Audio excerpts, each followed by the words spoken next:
MIA, a few days later. Over the next few days, I try to get into a routine. Spending time with Mum, Alpha Sam, and Ryland has been nice, but it is still all so real. I still can't wrap my head around the fact that I have them in my life. I haven't met my grandparents yet, but I know they are around. Alpha Sam told me they didn't want to overwhelm me and would be around when I was ready, which Lila and I thought was nice. Today, I have been sitting with Sasha, discussing what will happen soon. I was joining a new school with her, and there was training. I have never done any in my old pack due to being ignored and abused by everyone. Sasha wanted to teach me some basics, just so I could handle myself. I was grateful, but I knew I needed to be with someone else. Lila was in my head, sleeping. She has been calm since we came here, and has even been free to roam the pack. No one seems fazed to see a white wolf, which is unheard of. Footsteps came closer to us. "Mia, could I talk to you for a moment?" a gruff voice says. I looked up to see my uncle, Alpha Sam. He wasn't alone, Luna Sadie was with him. I gave him a smile and a slight nod while leaving Sasha with Luna Sadie. I follow Alpha Sam to his office. Once we are inside, he takes his place behind his desk and I sit in front of the desk. There is some silence between us, but Alpha Sam looks at me and smiles. "I have to say, it has been so nice having you here with us," he says. "I have loved getting to know you better since you have been here." I smiled. Mum and Alpha Sam have been talking to me, helping me settle into the pack. It has been a huge adjustment. I knew my uncle wanted to talk to me, but I wasn't too fond of talking about it all now, sitting in his office. I knew where this was going, and I had to be brave to tell him everything I knew and more. "While you were in your old pack, we were trying to find you and get you from there," he continued, making me pull back from my thoughts. "Ever since your mother, my sister, came back here to live." I stared at him and nodded. "How come you didn't come for me?" I asked. He was the only one who had questions. I had my own. I have many questions, and I know he is the only one who can answer them. Movement in my head made me realize that Lila was awake and alert. "I want to know too," she murmured, coming close to the surface but not to be shown. I knew she would take over if there was something she wanted to say, but we both had the same questions that needed answering. Alpha Sam looks at me with a hint of regret, but lets out a slight breath before he continues. "I'm so sorry, my dear. We couldn't get hold of Alpha Robert for months after your mother came here," he said, while regret turned to anger when he carried on. "Your father was nowhere to be seen either after what he did to your mother. I had to deal with the annoying Gamma, who thought he was the one in charge all the time." I could feel his loath of Gamma Richard sweep over me. It was weird to feel an Alpha react like that to someone lower than him. Lila let out a slight laugh in my head, knowing we weren't the only ones who didn't like the guy. When I finally got hold of Alpha Robert, he kept putting me off, telling me that I had no right to know about you, he continues, but sighs. He changed the pack number, so it was hard to get hold of him after that. He made sure the council never told me the number. A small growl slips through, but why did Alpha Robert act like that? Yes, he would, Lila growled. Especially if someone was speaking in his ear. He didn't know what was going on due to being withdrawn, but that doesn't mean he didn't trust the person who was telling them to him. My stomach dropped while my uncle continued to tell me more. After 2 years of fighting an endless battle with the council and the pack, your mother was on the verge of having a mental breakdown due to personal reasons, he says, but stops. His eyes stay on mine for a while before he sighs. You see, when your mother left, he said, your parents were still marked and mated with each other and soon had you. Your father never slept with anyone else, not even Luna Maria, but he did fall in love with her. Alpha Sam kept his eyes on me. I knew most of the story, but not all. Your mother was the most beautiful woman out of all the pack. Even Luna Maria was jealous of her, and she noticed that your father would get jealous of every man who showed your mum's attention, he spoke. Alpha Robert loved his Luna more than anything, but that was not enough for her. Alpha Sam's face hardened. After she was killed, your father lost the only person he loved, and he wanted your mother to die instead, but she never did, he said, with rage spiraling out of control. It was hard to hear, but I knew most of what happened. After the funeral, and when she left, she came here. Everything was okay for a few weeks until one night after food, your mother was doubled over in pain. He was another woman. He broke her heart all over again. I looked back at my uncle and was in shock, but I knew he had another woman. I looked down at my hands while I spoke. I knew he was with someone else, but I didn't know who. He would be with her. Her scent was foul like dead lilies, I say, making my nose scrunch up. I looked back up at him, but Alpha Sam had an amused look on his face. You definitely pull the same jibs as your mother and brother, he says. I take it you didn't know who she was. He never brought the woman over or to the cabin. I shook my head. No, that cabin was mine, I muttered. He was always in the pack house all the time and only came back when he wanted to let off steam on me, which only got worse towards the end. I stared at him. Tell him how it started, Lila murmured. They can't hurt you now. I stilled, but I knew she was right. My dad only came back when Chola mentioned some lie about me in front of him, I murmured, looking back at my hands. She told him I cheated on a test and made something else up. That was the beginning of the torment. Alpha Sam stared at me, but a slight frown appeared. Who is Cole? He asked with a questioning look. You mentioned her before. Is she new to the pack? I gave him a nod. Do you remember what pack she came from? He asked, his face going blank. I had to think about that, and then it came to me. The Midnight Pack, I said, and my uncle's eyes widened. Lila came closer and stared at him. He knows their pack, she murmured. His wolf is pacing. I can sense him. My stomach dropped. I didn't know much about the pack, only what Alpha Robert had said, and that was the day they came to our pack to live. MIA. My uncle looks at me and clears his throat. What do you know about the Midnight Pack? He asked, keeping his eyes on me. I stared at him for a moment and let out a sigh. I don't remember much, only that Alpha Robert made everyone come and even told my father I had to be there, I said, remembering how he spoke to me. I left after he did and stayed behind everyone. I kept to myself as I knew no one wanted me there. When we were all gathered, a car arrived. Choli stepped out first and then her sister, Madeline, then their mother, Josephine, I say, and he looks at me, but his face is blank. Alpha Robert told us that they were new members of our pack and they came from the Midnight Pack. Alpha Sam stared at me, but I continued. Alpha Robert told us what he knew. The Midnight Pack was dismantled and were forced into being rogues. My uncle cleared his throat and sighed. How did Alpha Robert agree to have them? He asked. He was hell-bent on not allowing anyone into your pack. They must have given Alpha Robert something for them to be brought into the pack. Did they say their surnames or anything? I shrugged. Alpha Robert never spoke about pack business to anyone, only the ones closest to him, I said, a little agitated. I wasn't exactly the one anyone came to talk to, after all. Alpha Sam's face softened, but I continued. He didn't mention any surnames, I said. Not when I was there, only their first names. My uncle stared at me before he spoke again. Did either woman mention about the pack and what rank they were? Staring at him, I seemed confused. Lila sighed. Something is up. I gathered that part, but I wanted to know what he knew. Alpha Robert didn't mention what rank they were. He only introduced them. Why do you ask? My uncle looked at me. His eyes were holding so much, but what? After a few moments of being in silence, my uncle sighed. What do you know about the Midnight Pack? He asked, leaning back in his seat. Or does no one speak about other packs anymore? I stared at him, but Lila was close. She said nothing. Clearing my throat, I stared at him. I felt like I was in trouble. There were a few tales about them, I said. Most of the pack members gossip. From what I heard when I walked around, many said that the Alpha was killed in an attack or something, and the pack was run by the pack members themselves. My uncle said nothing, but I shrugged, leaning back in my chair. I don't really know, I said. I wasn't exactly the one everyone spoke to, so I am only going off hearsay. Alpha Sam's eyes softened, but he moved up in his seat and sighed. Well, part of what you heard about the Alpha is true, he said. The Midnight Pack didn't exactly have an Alpha.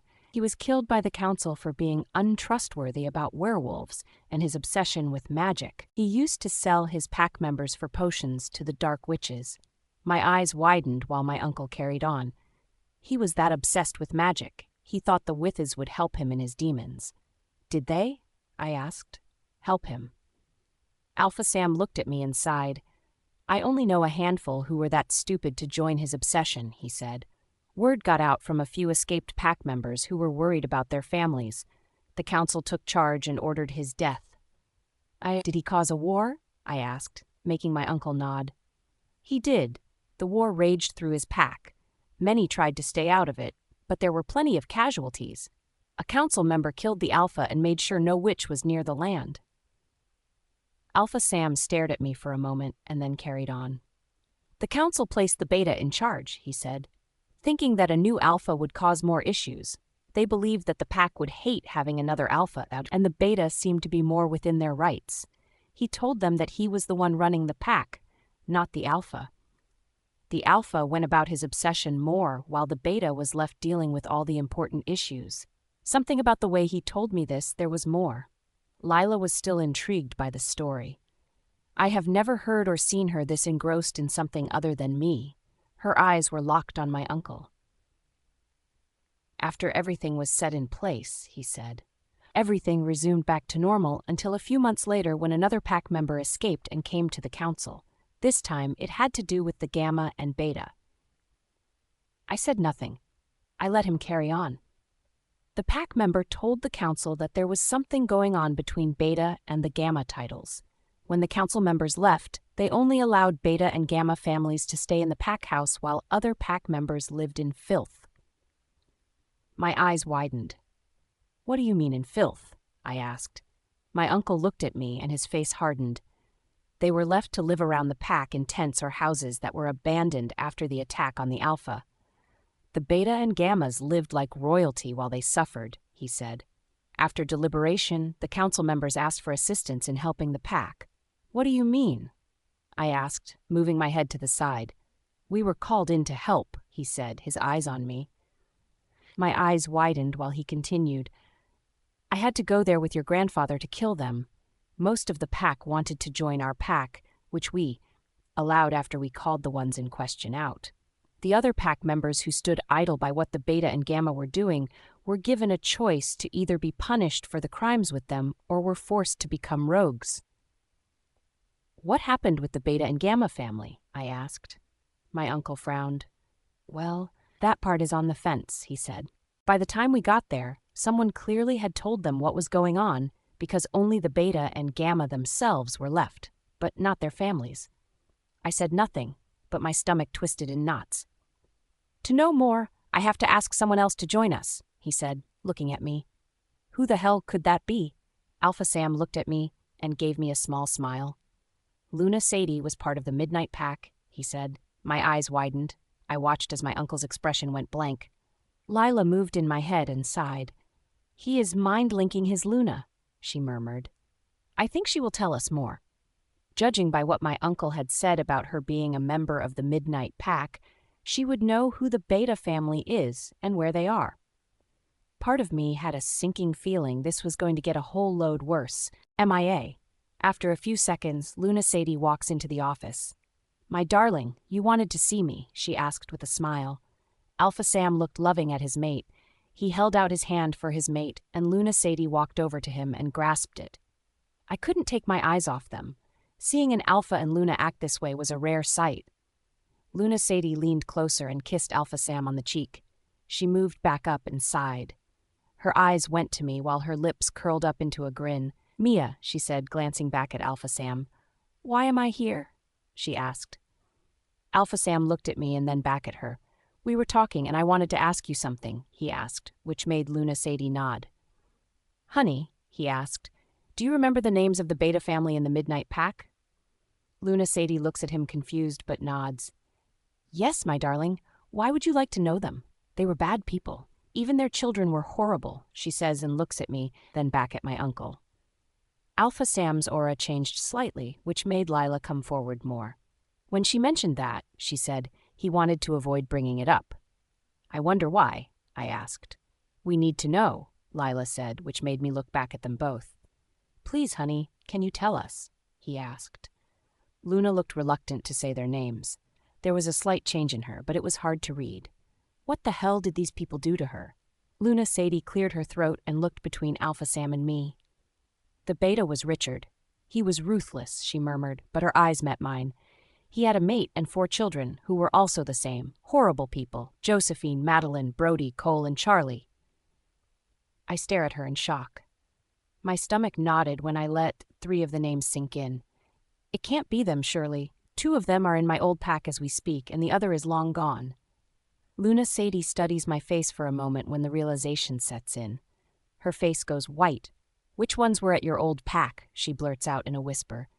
"Josephine and Coley," I said, clearing my throat. Luna Sadie's mouth dropped open, but she quickly closed it.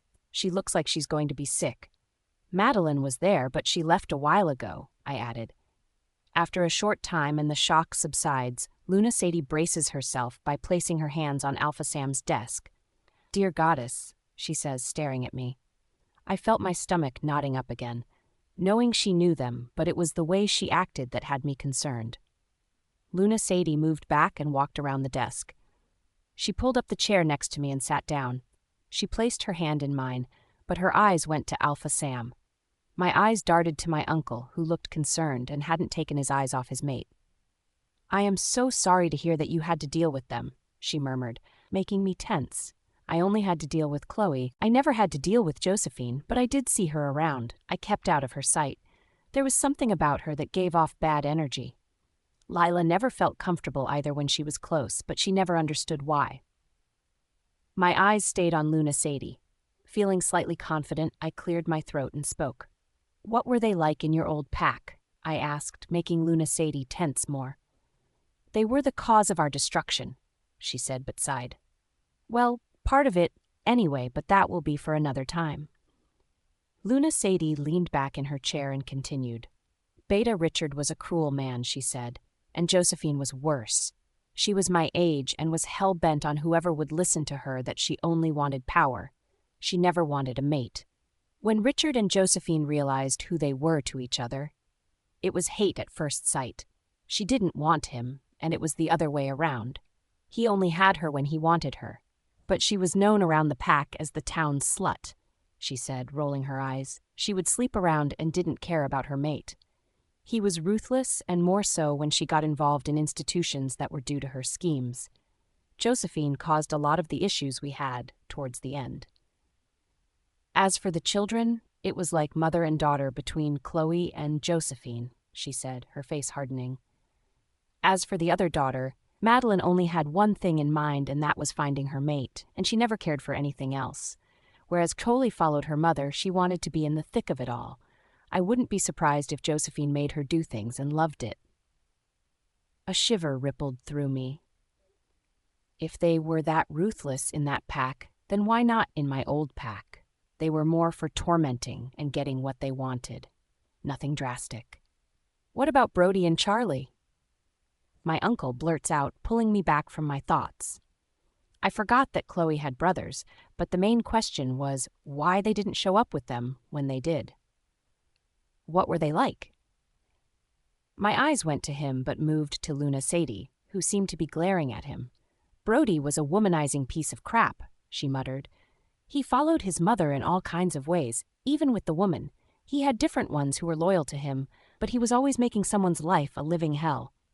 As for Charlie, he was as ruthless as his father," she said, her face hardening. "He liked torturing whoever needed it, and most didn't towards the end." Luna Sadie sighed but looked at me. "I have to ask," she muttered, "was Chloe the one who caused most of the problems for you when she arrived?" All I could do was nod, but words failed me. Lila growled. "Why would she do that?" she muttered, but I ignored her. Luna Sadie's eyes softened. "I am sorry that you had to endure her," she said. My mind raced over some parts, but there were many questions that were stuck, and I couldn't let them go. "Why did that come to my old pack?" I asked, making them both tense. "Why didn't the boys go there?" Alpha Sam cleared his throat, which made me look at him. His eyes held more, but his face was hard. "Mia," he murmured. "Many local packs knew what happened to Luna Marie. Alpha Robert was absent. It would have been a perfect setup for anyone who wanted to ruin or take over a pack." My stomach twisted. This was all for power, but for what gain, and why my old pack? Even though my father tarnished my name with most pack members, I still didn't want anyone to die or suffer, and not by people who didn't even belong there. Shaking my thoughts away, I looked toward my uncle and Luna Sadie. Luna Sadie looked at her mate and then back at me. "I think they targeted your pack because of the stories that circled around all packs about what happened," she said, and her eyes softened when she looked at me longer. "When they got there, they must have learned the bad blood between your father and you, due to your father. They might have found a way in, especially if Alpha Robert wasn't around like an alpha should." My stomach twisted, knowing that was more of a possibility, but Luna Sadie continued. "Now, if the girls are there and not the boys," she said, her voice full of concern when she continued, "I am worried about where the hell have they gone." There was a slight hint of worry in her voice, but she sighed. "They were never far from Josephine. They were like her lapdogs, ready to pounce when they were called." That was unnerving to know. "We need to start training," Lila muttered, making me look back at her with a frown. "What?" I asked. "Why? We have never learned to fight since this whole thing." Lila stared at me while her eyes softened. "I know," she said. "And that wasn't your fault. It was that deadbeat father of ours." Her anger towards him filled my veins, which was more than I could muster when she continued. "I think they are going to find a way of getting to us or to this pack. They are looking for power. They took out one pack and slowly destroyed our old pack. It would be a matter of time before they came here too." A shiver rippled through me again. I needed to think about it. It was not like a ride in the park for me fighting. I haven't done it in a long time. MIA. My eyes darted to Luna Sadie. My emotions were getting the better of me, and I knew it was affecting Lila. I closed my eyes and cracked my neck to one side. Lila stirred in my head and wanted to explain more to them. She had now taken over. When I opened my eyes, I let Lila take over, but I'm close to her so I could listen to what she has to say to Alpha Sam and Luna Sadie. I watched through my eyes while my uncle and Luna Sadie stared back stunned. Lila said nothing. She could feel their wolves, who seemed to be on edge by her appearance and a little startled. Lila sends a calming aura around her to let their wolves know she means no harm to them or their humans. Lila looks at them before she speaks to them. "I am Lila, Maya's wolf. I assume her mother and Sasha told you we are a white wolf," she muttered, making their eyes widen in amazement. My uncle cleared his throat, and a slow grin pulled the corners of his lips. "Lila," he murmured, "it is an honor to meet you." Lila nodded and smiled. "Thank you," she said, "mostly for saving me and Mia. We are so grateful to you all for what you have done for us." Mia got overwhelmed with everything and is still struggling with her feelings, especially hearing all about that family. My uncle nodded, but it was Luna Sadie who spoke. "I take it you witnessed everything that happened to her?" she asked, her eyes softened. Lila stared at her, but her face went hard. "I did," she said. "I couldn't do much about it. Mia wanted to keep me safe from the pack due to being a white wolf. It all came about when a teacher brought up white wolves in one of his classes." My uncle tensed, which didn't go unnoticed, but it was Luna Sadie who spoke. "So you haven't shifted before?" she asked, making Lila nod. "We shifted once," she murmured and sighed. "Not again. I hit well within Mia, making sure no one knew about me. The last time we shifted was the first day when I got here." My uncle's eyes widened, but he quickly recovered. "So if you didn't shift," he said, "that explains not training with the pack." Lila stayed still, but I tensed. There was no point in me training with them. I was already living in hell due to Chloe and the others. They would have been worse, and it would have given them an excuse to hurt me more. Lila stared at my uncle and let out a breath. "We have never fought in our life," she said.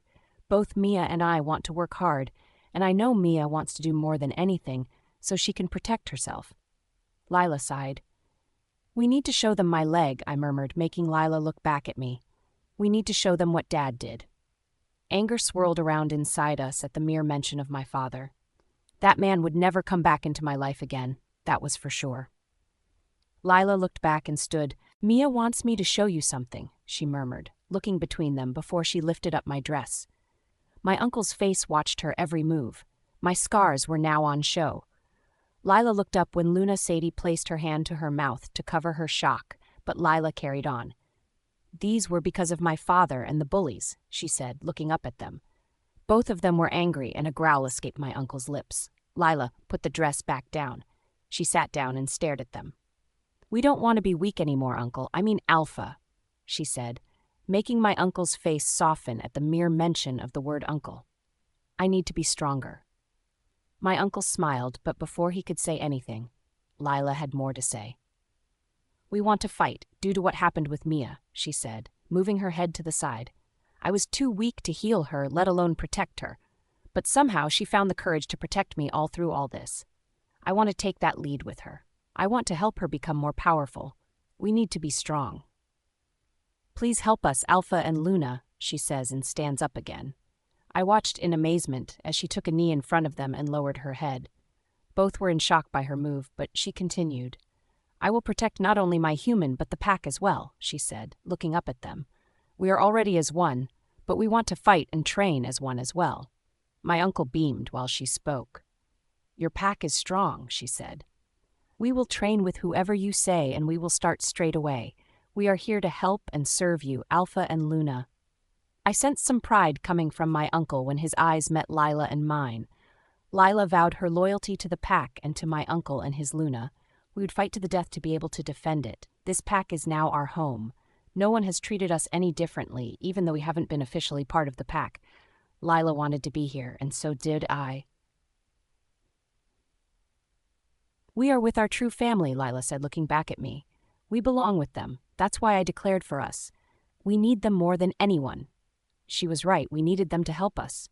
Our mother and brother were here with the grandparents, an uncle and an aunt. This is what family is meant to me. Lila closed my eyes and pushed me forward while she went back. She stayed close just to hear what my uncle had to say. I opened my eyes to see my uncle and Luna Sadie grinning. Alpha Sam stood up, and so did Luna Sadie. I watched my uncle move from his place and walk over to me. He places his hand on my shoulder and nods for us to get up. Both of them are smiling at me. "My dear, both of you never kneel to anyone," he said. "We all should be kneeling to you. You're the moon goddess wolf. We will be honored to train and help you." Alpha Sam looked at me and looked to Luna Sadie, then back at me. "You won't be the only one who needs to train. We do have another white wolf here who can help you master your power and help you train," he said. I looked at him and smiled. "Mum," I said, which made him nod. "But I will help you both to train as well," he blurted out, which made me arch my eyebrow at him. "Your mum hasn't exactly trained for the last few years, but she was one mean fighter and warrior back before she moved with your father," he said, feeling proud. "We will start training when your leg is healed," he said. "I'm not going to go soft on you, though." I let out a laugh. "I wouldn't dream of it," I said, making him grin. "Since that's settled," he said, "I will let your mum know what we have come up with. You both can start training when you are healed." I nodded, but suddenly his phone rang. Alpha Sam moved toward it and answered, but his eyes went to me with a smile. "Gwen," he said, "it is so good to hear from you. What has been happening?" My eyes stayed on him. Gwen, who was she? And why did her name sound familiar to me? MIA. Alpha Sam listened to whatever Gwen had to say and sighed. "That's okay. Make sure they don't find anything. Keep me updated. Thank you for the call. Bye," he said, placing the phone back down. My uncle looked at me and motioned for me to sit back down. I did when he started to talk. "Well, it seems like your father has grown a coincidence since you've been here," he said, sounding surprised. "He has been crying because his daughter is dead." I looked back, startled. Gwen must have been mistaken. That man would never act like that about me. "What do you mean, like I am dead?" I asked him, looking confused. Luna Sadie looks at both of us, but her attention goes to Alpha Sam. "You need to tell her," she murmured, looking back at me with a smile. "She needs to know." My uncle looked at me and sighed. "There is something I didn't tell you first," he said, and looks back at his mate before looking back at me again. "You see, Shadow Creek has been having some rogues come onto the land without anyone noticing." I stared at him, confused. How could that be? Someone would have noticed a rogue there, surely? My uncle continued. "But someone did start to notice due to the smell and told Alpha Robert in confidence. The person spoke away from pack ears. Alpha. Robert reached out to me and asked to send a representative to the pack to be his and my ears for the time being." I gasped. "How long has the person been there?" I asked, wondering why no one has commented on there being a someone new there. My uncle smiled. She has only been there for a few days, he said. She was the one who got you to safety. She found you. She also been in contact with your mother at the time. Her name is Gwen, she is Sasha's auntie, and she is the representative looking into the rogues. My eyes widened, but I said nothing. Did she find anything? Luna Sadie asked, looking at Alpha Sam. He nodded, looking between us. I was trying to wrap my head around it all, but I carried on listening to him. It seems the two people that we were talking about earlier, Josephine and Cole, have been meeting up with rogues on the other side of the Broader, he said with a scowl. Gwen secretly followed Josephine first, thinking it might just be her, but her daughter went with her. Gwen had a potion that could mask her scent. She stayed as far back, but close enough to see what was happening. She saw them talking about the fire that happened at the cabin, the one you stayed in. It seems that they wanted to know if they had anything to do with it, he said, but his face went blank while he spoke. But both Alpha Robert and I knew that it wasn't any rogue who set the fire. It was Gwen. When Alpha Robert was on his own, she explained everything she found at the cabin, and let's just say he was not too thrilled with what he heard, what his beta had done to his daughter. Alpha Sam sighed and looked at me before he continued. Alpha Robert is a good man and needed to learn the truth about what was going on with you, he said, his face softening. He couldn't believe how blind he had been to what his Luna and Beta were doing behind his back. He said he will never come looking for you, Mia, or your mother. I looked back at him. My mind raced over all the information. It was too much to process now. Alpha Robert knew about my mother being here, so why not send me to her? You see, little one, my uncle said, pulling me from my thoughts and looking at him. Alpha Robert is my dearest friend. We always have a drink at the Alpha meetings. Gwen told him about the meeting of Josephine and Chloe with the rogues, he said. But she had to leave as there were guards patrolling around, which meant everyone couldn't stay and dispersed away. Josephine and Chloe left with Gwen going a different way to them, so it didn't look like she had followed them. What about the rogues? I asked. Did she see where they went? Alpha Sam shook his head. No, he said. She followed their scent away but lost them near the human town close by. There were too many scents for her to locate them. I looked back at them with a frown. What happens now? I asked. My uncle sighed and looked at me. Well, Gwen is staying there for 2 weeks just to keep up the appearances, he said. She wants to do some digging around about some other bits and about the rogues, but she will be home soon for you to meet her. I gave him a nod while he continued. Alpha Robert will allow her to stay and to inform both of us about anything suspicious that is going on, he said. In the meantime, I will ring him later with all the information that you and my lovely mate have given me. He needs to know what he is dealing with. While Gwen is there, she will make sure your father doesn't do anything or try to locate you, he said firmly, which made my heart spike. I didn't want to see my father again, not as long as I lived. Gwen has been careful around everyone, he said, moving his head to the side. He looked like he wanted to say something else. While all this was being said, I felt my head getting heavy. I looked back to see Lila letting out a yawn. I think we are better off staying here, she murmured, placing her head back on her front paws. We can train. We don't need to hear any more about our old pack. They don't deserve to know us. I said nothing. I knew she was right. As much as I wanted to know about the pack, they were never there for me, especially with everything I went through with my father and the bullies.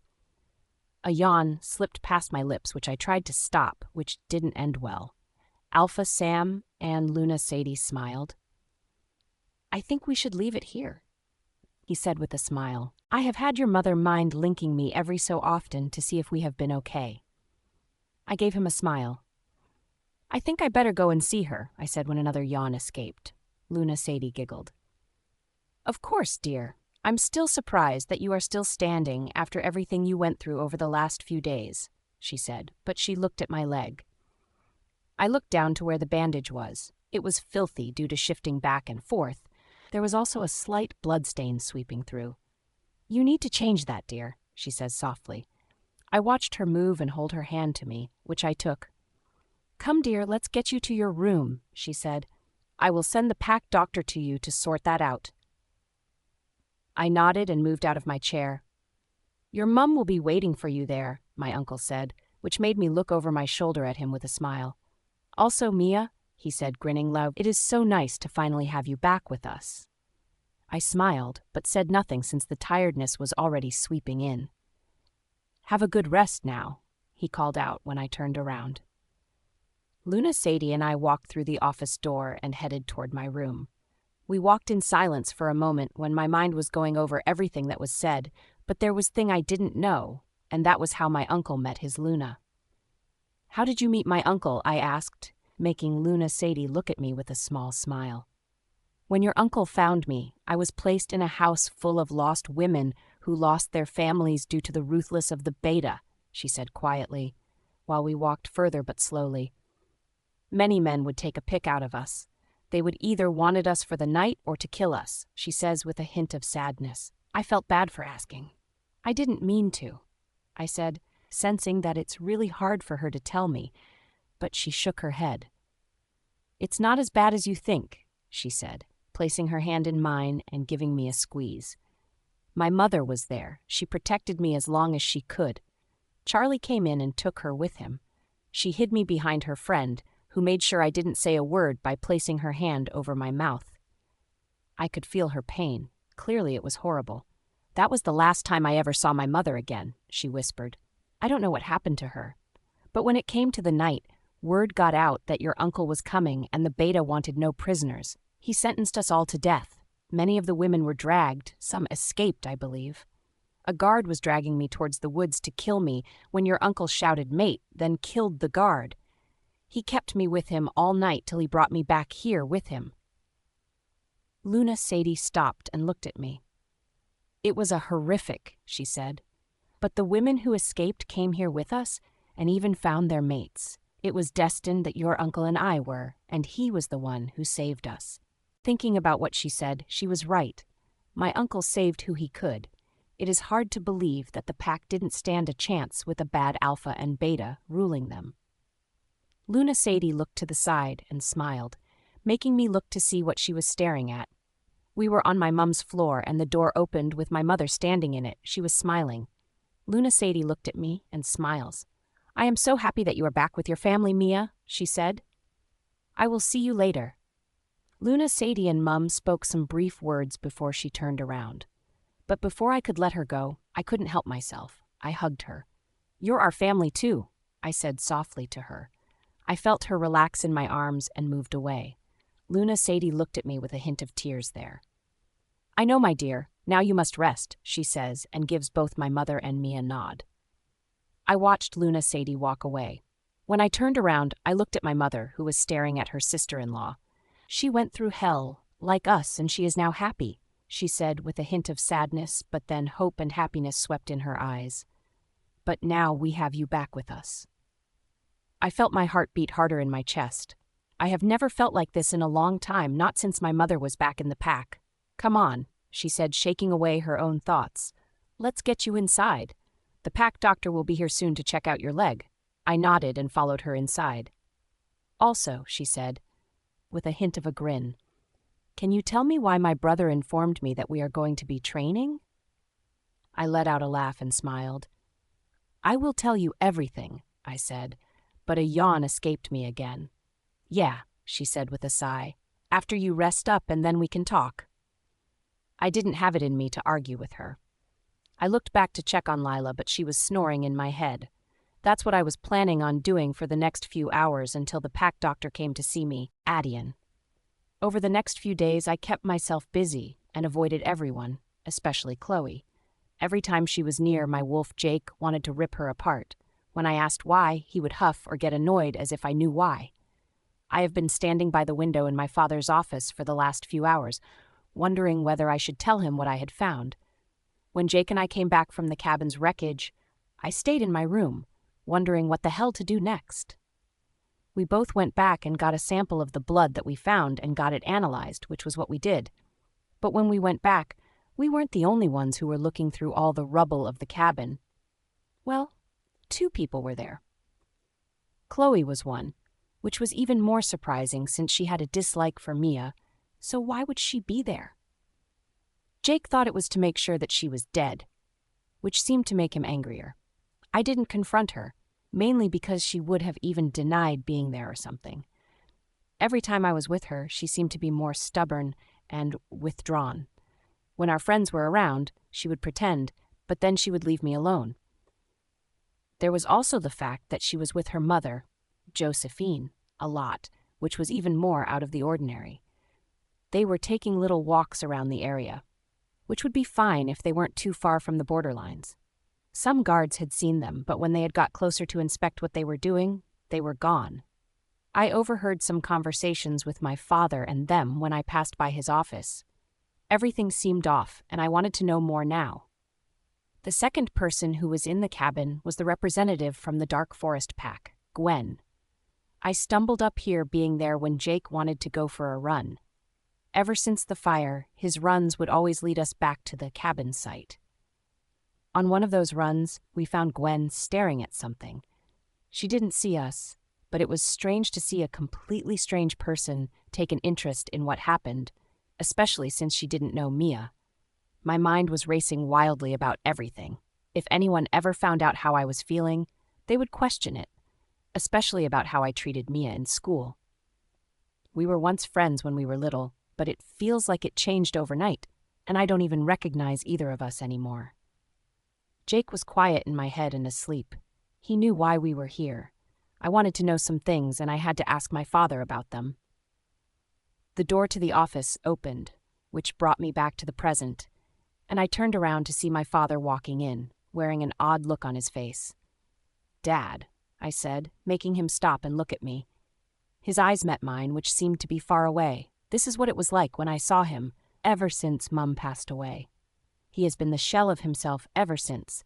It was like talking to a robot. You were lucky if you got anything out of him, and over the last few weeks, before what happened to Mia happened, we were like strangers to each other. He would only ask me questions if I asked him anything. It was like he had forgotten how to be a father. "Aiden," he murmured, walking toward his desk. I watched his every move until he sat at his desk. His eyes never left mine. "What are you doing here?" I stared at him and let out a sigh. "I have to ask something," I said, moving toward the chair before him and sitting down. "Do you know what caused the fire?"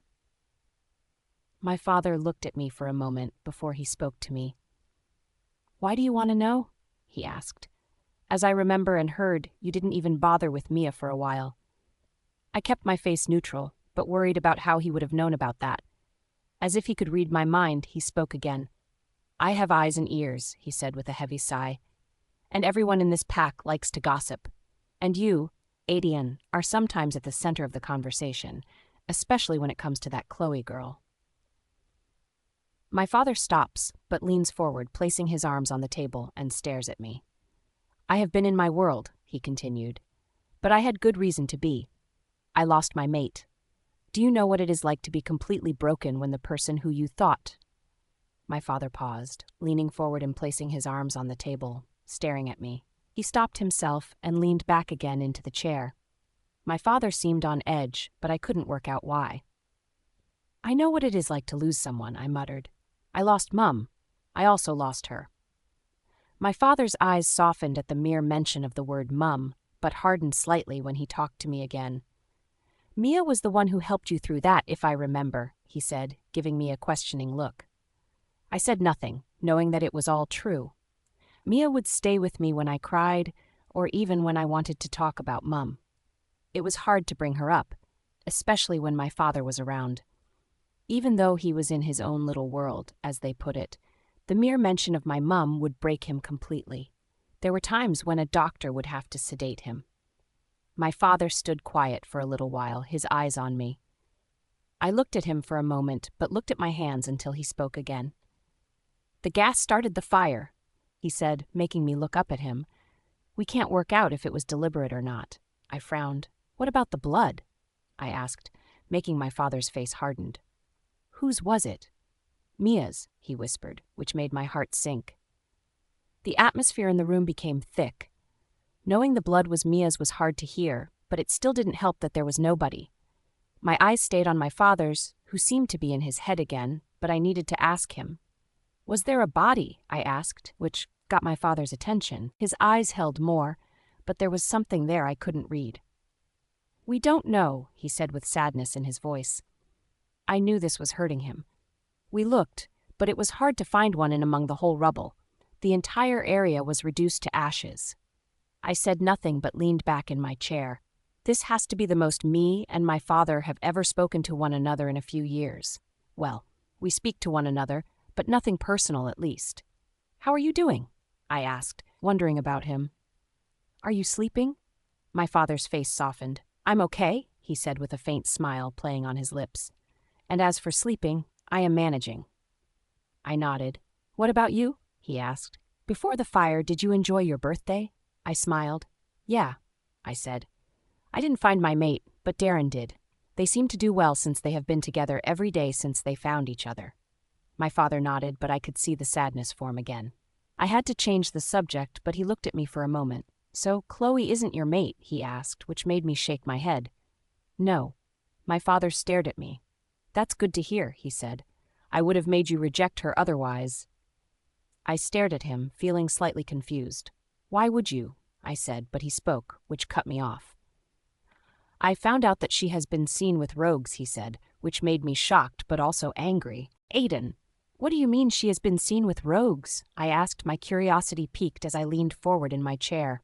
I felt a movement in my head by Jake, who came closer to see what was going on. I looked back at him, but he grunted. "I might have been asleep," he muttered, "but I have been listening to what has been said." I said nothing and looked back at my father, who was staring at me. "A guard told me," he said. He mentioned he had seen her and her mother on the borderline. When they went to see what they were doing, they were gone. Their scents lingered where they saw them, but also rogues. I stared at him. Rogues? Why would they be talking to rogues? My father must have read my mind again because he spoke again. "The guard hasn't seen them out by the borderline since then," he said. "Have you asked Chloe and her mum about why they were there?" I asked, but my father shook his head. "I didn't," he said. "I didn't want them to know. I have asked the guard to monitor them ever since." "When did this happen?" I asked. "A few nights ago," he said and sighed. "I have to be careful what I do since the Dark Forest Pack representative is still here, and I can't show that I don't trust someone in my pack." That was a good point. What would the Dark Forest Pack think if they heard my father didn't trust a pack member, especially one that he brought into the pack himself? That would cause concern for them, and even jeopardize any form of alliance they may want with us. "What are you planning on doing?" I asked. "I will have the guard monitor both women and keep taps on them," he said and sighed. "As for the representative, she will leave in about 2 weeks." I frowned. "Why so long?" I asked. My father shrugged but frowned. "I don't know," he said. "She has been asking questions about what happened in the cabin. I had lied to her about Mia and only given her false information. She seemed to be okay with that. She was here to help with the alliance with her alpha, but he seems to want to have more information." "Why doesn't he come here to visit?" I asked, which made my father arch his eyebrows at me. "I mean, he can see for himself what we do here, instead of someone's word." My father's lips curled up slightly, but he remained quiet for a moment before he spoke again. "What would you do?" he asked. "You are going to be alpha when I am ready to give up my title. How about you help me in this situation?" I smiled at him, liking the opportunity to show what I could do. Jake felt happy with what my father said. He has been on about having more responsibilities. Before I turned off age, I was more into doing my thing and learning the basics, but now I am a little older. I know I need to do more. "Well, I would offer the alpha an invitation here to see what he thinks," I said, which made my father nod. "Then we can draw up a plan on what we can offer him." My father grinned. "Sounds like a plan," he said, but looked at me for a moment. "I want you to," he said, but the office door burst open, and in walked a very drunk David. My father and I stood up, watching him stumble over himself. He stumbled further through the office and fell over a chair, which made him land on the floor with a thud. My eyes stayed on him and didn't move. This wasn't the David I knew. He looked up at us. Tears streamed down his cheeks. I looked over at my father, who was moving toward his friend. I watched them while my father knelt in front of him. "David," he rasped. "Are you okay?" David shook his head. I can't, he whispered. I did her wrong. I caused this. My heart spiked, but his words angered Jake.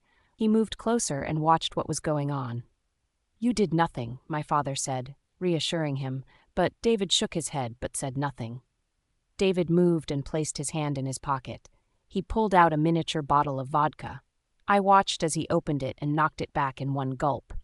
I looked toward my father, who was now frowning.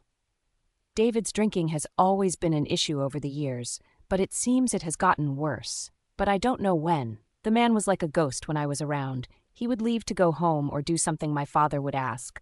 But looking back, that might not have been the case. My father looked at me and sighed. Aiden, he said, with a hard look, I will talk to you later. I gave him a nod and stepped away, keeping my eyes on both men on the ground. My father sat next to David. His words were muffled as he spoke. Walking over to the door, I opened it and stepped into the corridor. I opened a mind link to Darren and Lee. Hey, could you both come to my room? I asked. Sure, they both said. Closing the link down, I walked back to my room and headed inside.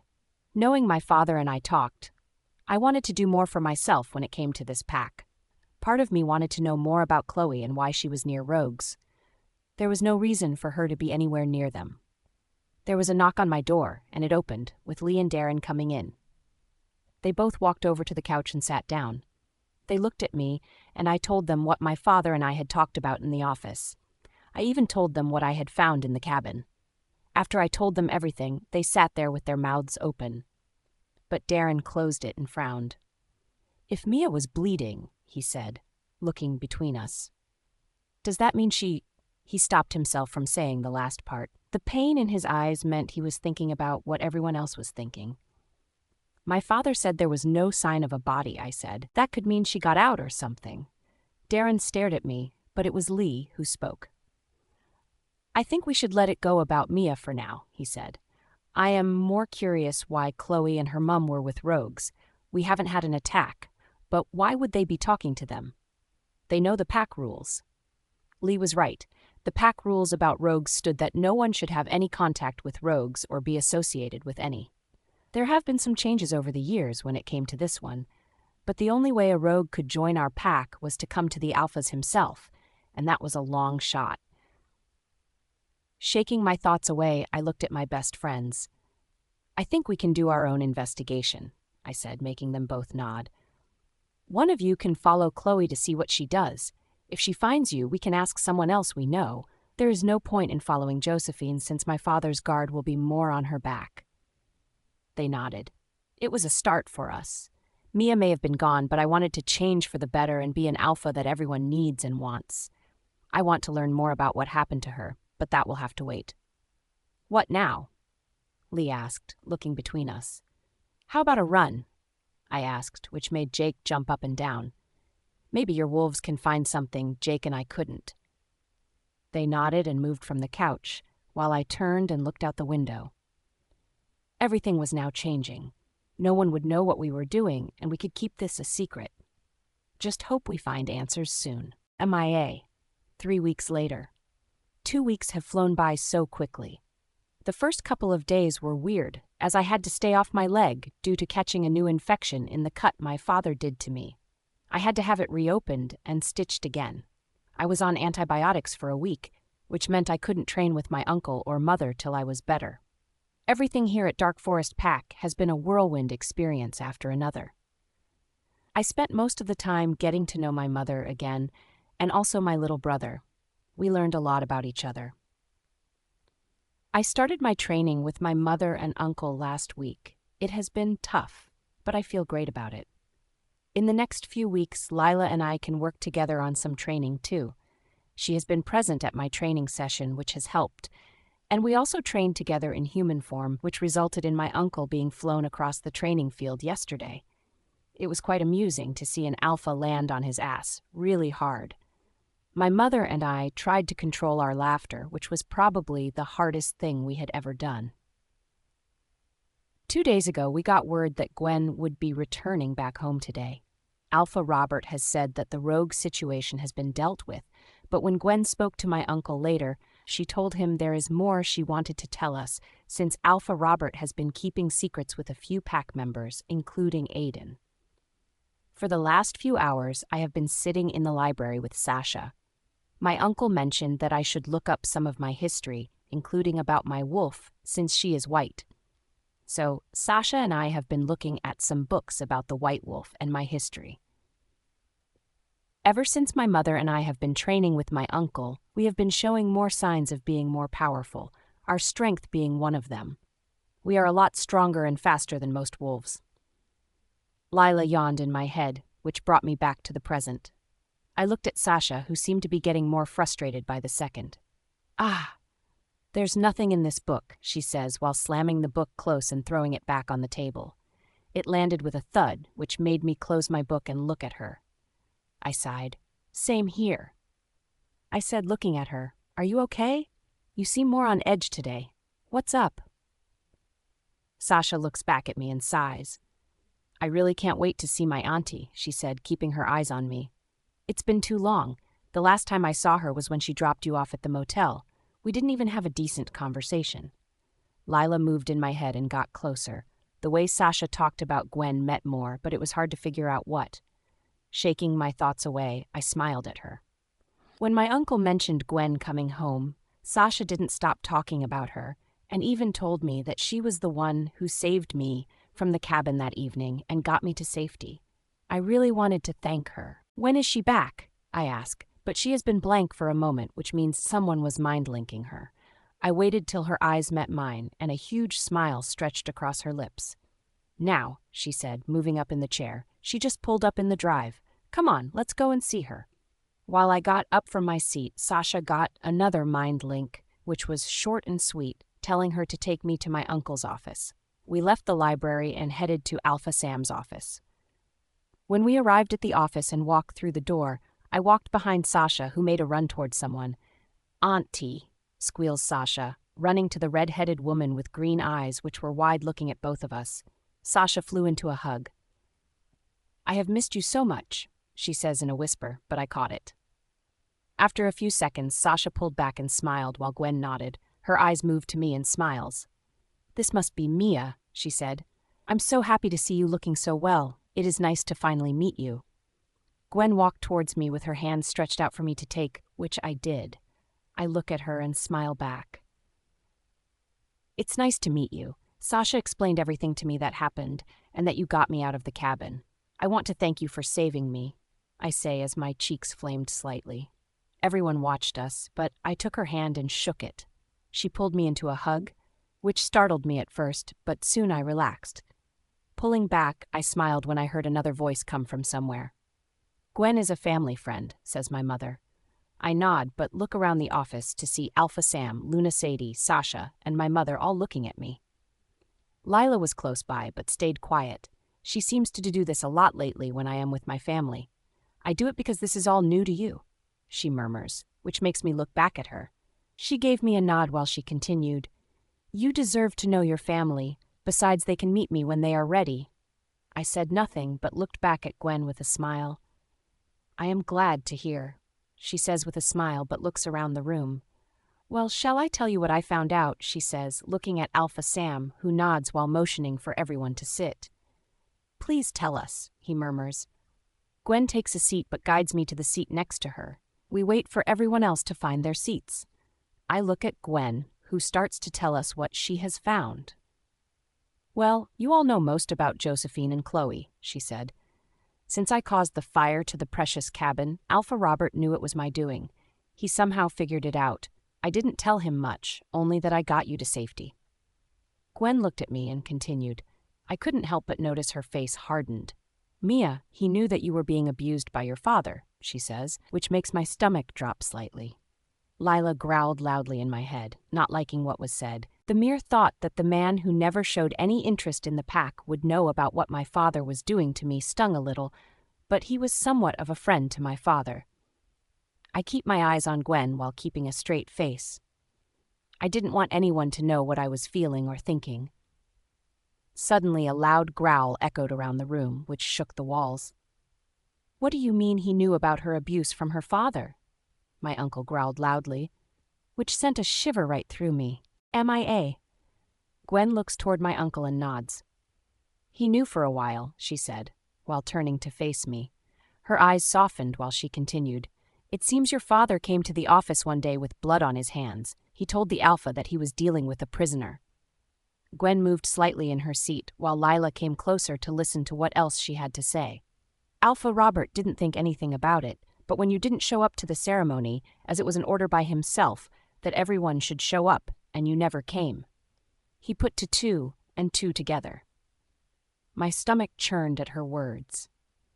Everyone in the office were engrossed with what she said, but I still could feel everyone's pity of what happened and even their eyes looking at me time to time. Gwen let out a sigh while she spoke again. It also seems Alpha Robert knew about the bullying that you were going through in school, she murmured. Her eyes met mine, but all I could do was look down at my lap. He only found out about all this the night of the fire, she said, her voice raspy. I told him what I overheard around the pack. He told me that this confirmed his suspicions of what was going on, but that was only until I showed him your scars and the cut on your leg, she says, which made my eyes shoot up to her and widen. How the hell would he know about my injuries? I never showed anyone. I stared at her, but she went elsewhere. They never met my gaze. How did you show my injuries to him? You got me out, I say with a shaky voice. There was an awkward silence, but it is the voice of my friend that cuts me more when she speaks. Mia, I sent my auntie the pictures, she said, which makes me look at her. Sasha stared at me while her eyes glistened with tears. I was really worried about you. I didn't know what to do. I look away and straight at my hands while she carried on. I didn't mean to, Mia, Sasha pleaded, but I said nothing. There was another awkward silence, but I couldn't take it anymore. What else did you find out? I asked, trying to hold it together. Lila sent some warmth and love but I felt completely numb. I never wanted anyone to see the scars I had, especially Alpha Robert. I always thought he was too consumed with his grief for his Luna, that he never would have noticed what was going on to me. Sasha didn't mean to send them to me, Sasha murmured, which made me look up at her. There were tears shielding my eyes, but none escaped. She was worried about you, and so was I. Gwen sighed and placed her hand in mine. Alpha Robert was asking me what my connection to you is, she said. He realized that I arrived late back to the birthday celebrations. I never told him anything at first, until he made out that he knew about you. I blurted everything out of what I knew, only giving what I wanted him to know about you, but nothing about your family. Gwen looked at me, but continued again. I found out that he lied, she said. A few days later, after the fire, Alpha Robert concerned me and mentioned that you knew parts, but never could have believed his friend could do such a heinous thing to his own flesh and blood. I stilled, but anger rippled through her while she spoke again. I nearly attacked the damn fool, she muttered. It seems that your father told him what happened while drunk, that he hurt you badly. Apparently, your father gained a conscience when he saw the cabin on fire and went on a bender. He couldn't get over what he did and blurted everything out to the man. I said nothing, but it was hard to believe that he would tell someone what he did to me, especially when he was drunk. There is more, she blurts, which makes me look at her confused. What else could there be? It seems your father was very chatty during this time, as he even mentioned being with someone who made her do things to you while you were in school, she gritted out, which only made me tense at her words. But it was hard to stomach this conversation. My eyes stay on her, but everything falls into place on who she was on about. It had to be everything she did to me. She kept attacking me, and that was not including the hatred toward me. Chloe, I whispered, which only made Gwen nod. A growl erupts again, but this time, it isn't as powerful as my uncle's. I knew who it was, my mum. I looked over at her. Her eyes were full of hate and pain. Lila moved slightly in my head but still didn't say anything. My eyes lingered on my mother for a moment until I noticed her eyes change into her wolf, but back again to hers. She was struggling to hold her wolf back. I could feel it, and so could Lila. How could he do that? She growled, anger rippling off her. Did he know what that girl put her through? Gwen tensed beside me, which made me look back at her. Her face was holding so much, but her eyes were on my mother. He knew, she murmurs. He told her to do it. He was acting out because you left him with Mia. That's what he told Alpha Robert.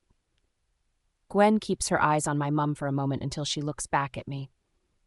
While Alpha Robert and I were talking, she said, but there was something in her voice. 3 hours later, the young Alpha came in and said that he found his mate. I tensed. What? Aiden found his mate.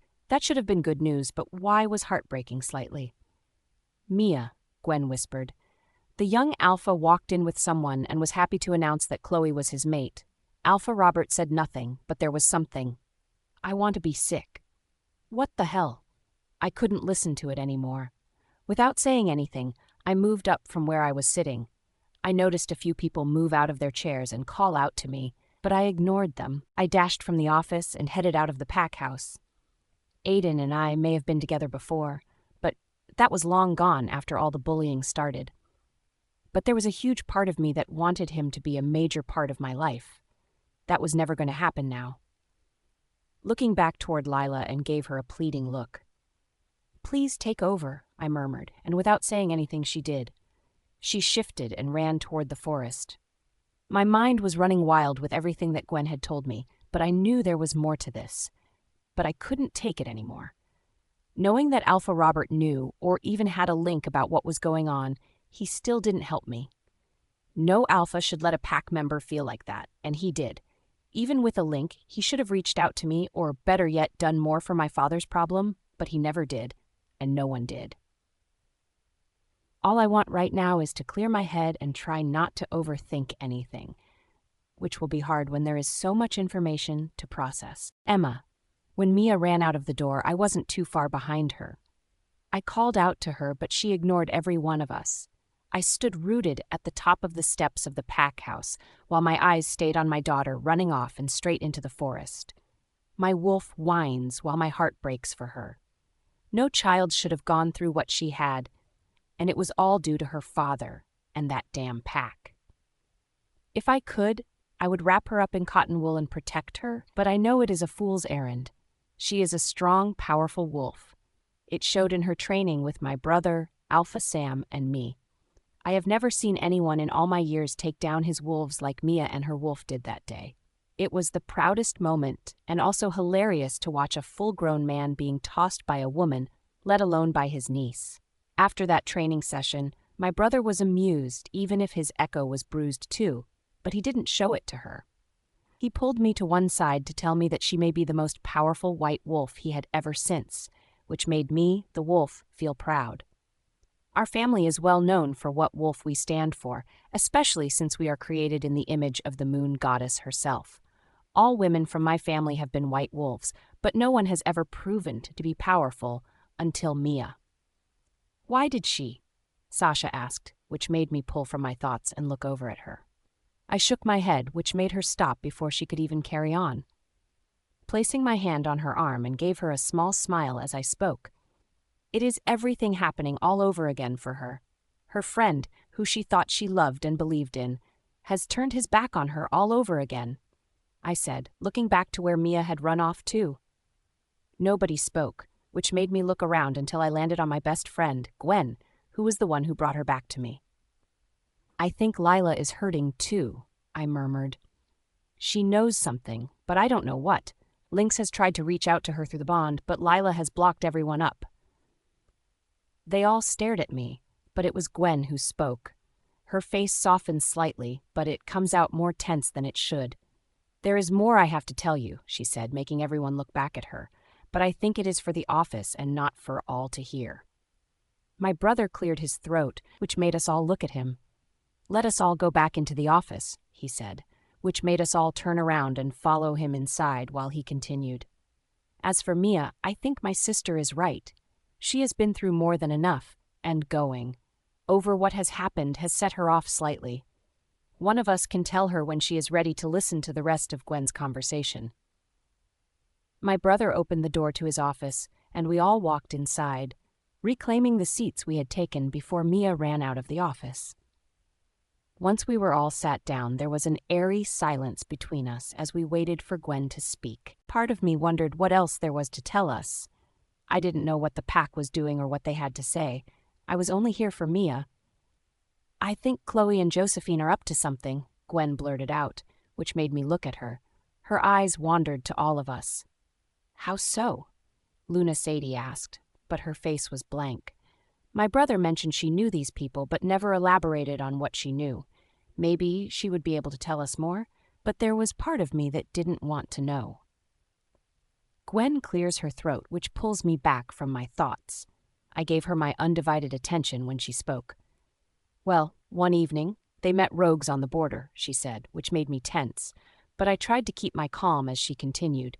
"I followed them and even told Alpha Robert, but it wasn't the first time. They both went out again. But here it got weird, and what stood out more was that as soon as Chloe and Aiden announced their mates, Josephine disappeared. No one has seen her for 5 days. She was still missing when I left." Everyone sat still, but I glanced over to my brother, who wore a frown. "That is strange," he said. "Wonder where she has gone. No one can disappear, can they, without a trance?" My mind raced over what Gwen had said about the rogues, and I couldn't help what came out of my mouth next. "More like to whom she has gone to," I said, which made everyone look at me, slightly confused. Gwen stayed quiet for a moment before she asked, "What do you mean?" "I find it all strange that Josephine and Chloe meet rogues on one of the borders," I said, glancing between them all as I continued. "And then finding out Aiden is Chloe's mate, but Josephine disappears makes me think that they planned something, and it has to do with Shadow Creek Pack. They have to be working with someone outside the pack." No one speaks for a moment while they take my words in. But there is one thing that has been bothering me for years, and not many know about what I have been through due to my lovely mate, since I kept myself from most of the pack since I got there. But ever since we have learnt about Josephine and Chloe, I needed to know something. "Gwen, has David been sleeping with someone in the pack?" I asked, which made everyone's eyes widen slightly, but I stared at my friend. Gwen looks at me, shocked, as she knows we are still mated, and I would feel everything. I could see that she was wondering where I was going with this, so I carried on. "I have my suspicions," I said, making out that nothing bad happened to my brother, knowing if he ever found out, he would hunt David down and kill him with his own bare hands if he knew the pain he put me through over the years since being here. But it all stopped when Mia came here. I thought he might have been part of it, but come to think about it, I believe no one has been near him since Mia arrived here. Gwen's face held so much, but she said nothing. I knew she wanted to know more, but that would have to wait till we were alone. She was the one who held me through the pain when he was with someone. Gwen shook her head and stared, but it was like something clicked in her about what I was getting at. She looked around the room and then back at me. "I think I know what Emma is getting at," she said, giving me a small smile. "Maybe Josephine has a lover or something."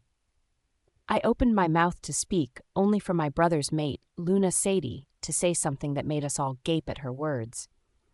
"Josephine only sleeps with people who she can control," she blurted out. "When her mate died, she must have started to do some work herself to get what she wanted. Was it possible that David was sleeping with her all this time?" The mere mention of our mate, my wolf growled. "She has been staying quiet so she can take everything in.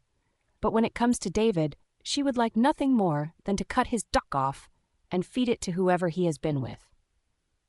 "Too right," she muttered, which made the corners of my lips pull up slightly at her words. "Emma!" Part of me wondered who the hell David had been sleeping with then if it wasn't Josephine. Lynx grunted but said nothing. Gwen cleared her throat, which pulled me from my thoughts, and gave me a strange look when she spotted my smile. I shook my head, knowing she would find out sooner or later when we were alone. "What I don't get with the whole thing," she said, looking at everyone while she spoke. "Aiden and Chloe weren't even together during the party. She was with his friend, but as soon as she came back inside, she acted as if she was his, like she never did anything wrong. That's odd. Why would someone who you were supposed to be mates with act like that? There had to be more to this." Lynx agreed too, but kept quiet. "There have been a lot of rumors about the new Luna," Gwen said, making us look at her. "She likes to sleep around. I had even witnessed it before getting to Mia." Gwen stopped and looked at me. Something was bothering her, I could tell. "When did Aiden turn 18?" she asked, looking at me. 3 months before Mia. I think it was the day after. She left. "Why?" I asked, trying to figure out where she was going with this. Her eyes stared back while getting more confused. "Well, that's funny," she said. "Aiden was up early in the morning for the party and was with Chloe, but he never mentioned anything then. They were arguing about something. It was his birthday. I would have thought that being mates they would be all over each other or even say that word, but nothing came of it. There was only one couple who found out they were mates, but not them." Now that was odd. "When did Adian and Chloe announce they were mates?" Luna Sadie asked, looking confused like all of us. "He announced that she was his mate a few days later," Gwen said, which made a few people scrunch up their noses. Something was clearly off with what was going on. "When I met David, we announced it straight away, which made everyone cheer. We didn't wait for a few days. That was not even werewolf style." "It sounds like magic to me," Luna Sadie blurted out, which caught us all off guard as she continued. "That family is known to work with dark warlocks and witches. It wouldn't be surprising to me that they would do something like that." Could witches and warlocks do that? I have never heard of such a thing. Part of me wanted to involve Sam and my parents in the matters since they had more dealing with the pack than we did. But Sam didn't want to. Our parents have been waiting patiently to meet Mia. I know not seeing her is taking a toll on them, but we needed to go at Mia's pace. Lynx didn't mention anything, only agreeing now and then to some things. But I could tell she was thinking the same as me on what was being said. There were too many emotions running through us to even think. Especially when it came to Mia. I knew she was trying to reach out to Lyra, but there has been no word. The room is all quiet, only Sasha's movement draws my attention. I watched as she walked over to the window. Knowing her, she was wondering where my daughter was, and judging by the face she pulled, there was still no sign of Mia. "We should tell Mia all this," she said quietly, turning around, which made me give her a small smile. Mia needed to hear all this, that was for sure. But after everything that she has been through, you can't blame her for being scared and vulnerable. I hated what happened to her. I wish I could have been more of the mum she deserved. I shouldn't have left her there.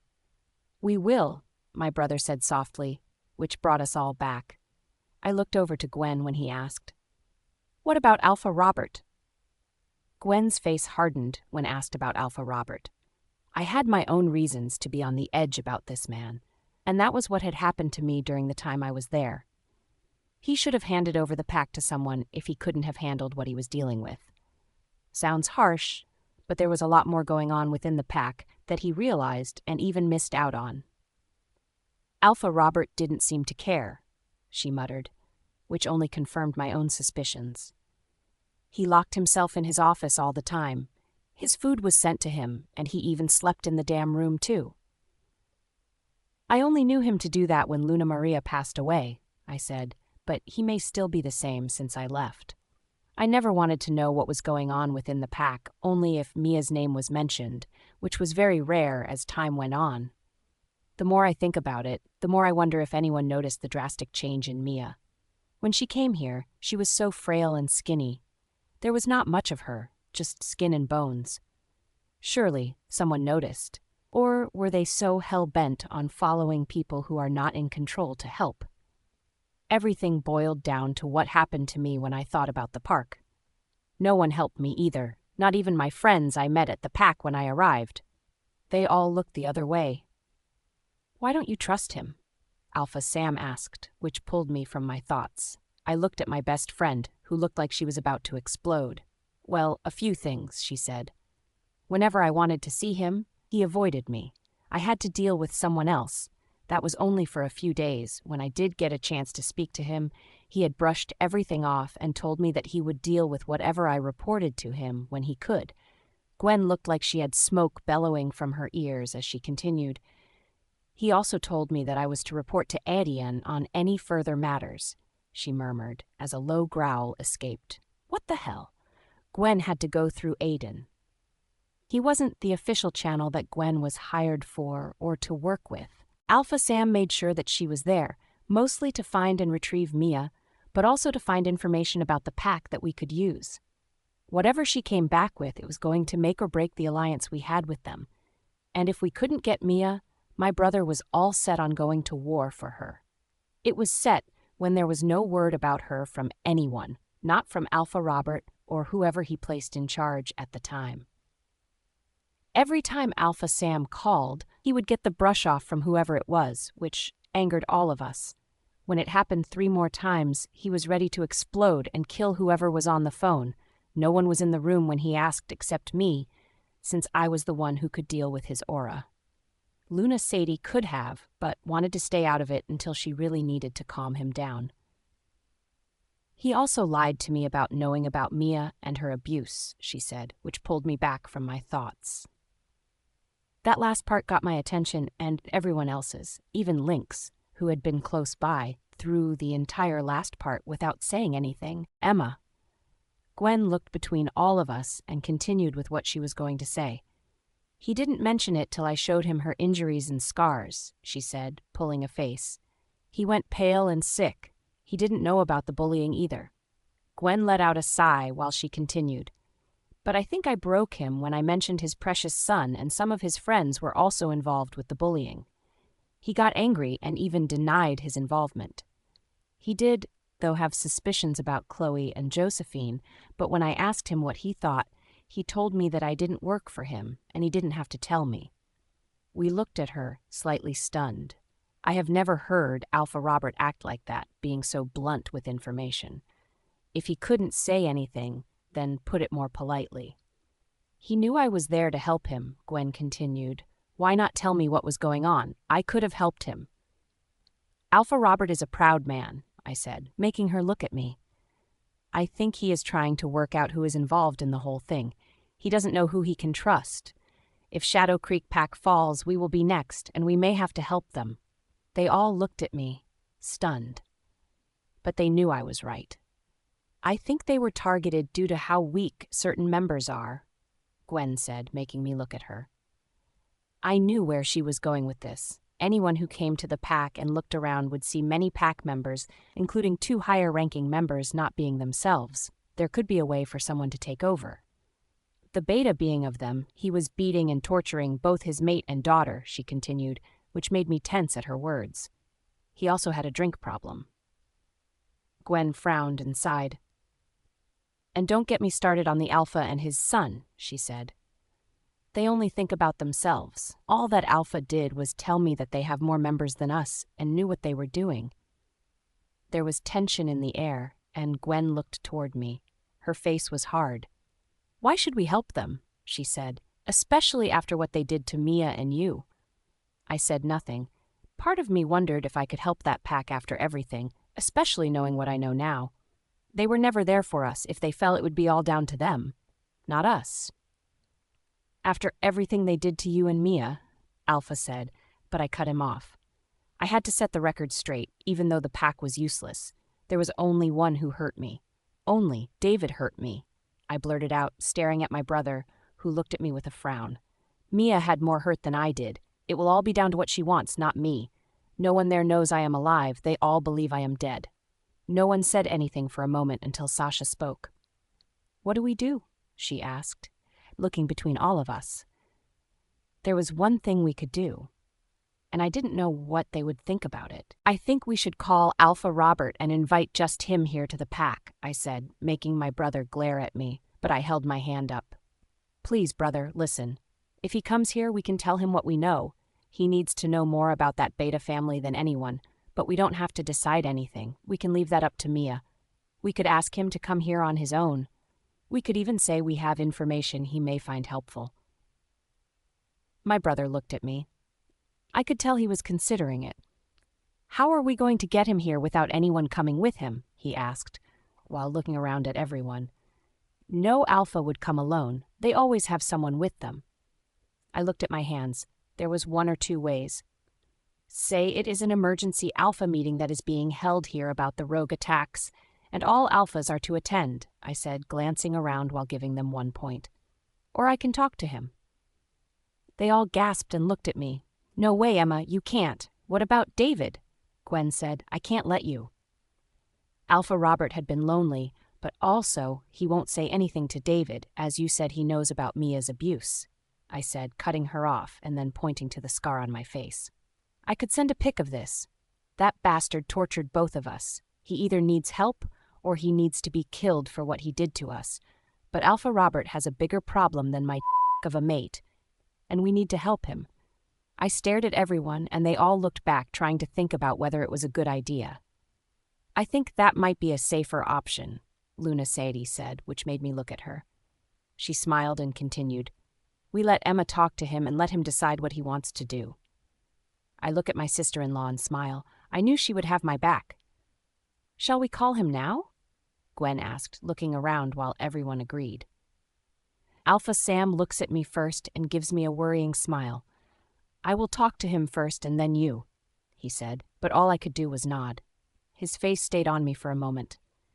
My mind raced over everything. Part of me was scared, even though I knew I was safe here. My family has always protected me. I am more worried that David will show up here if he learns I am alive, but I had to put all my faith in Alpha Robert. My brother grabbed his phone and dialed Alpha Robert's number on the landline.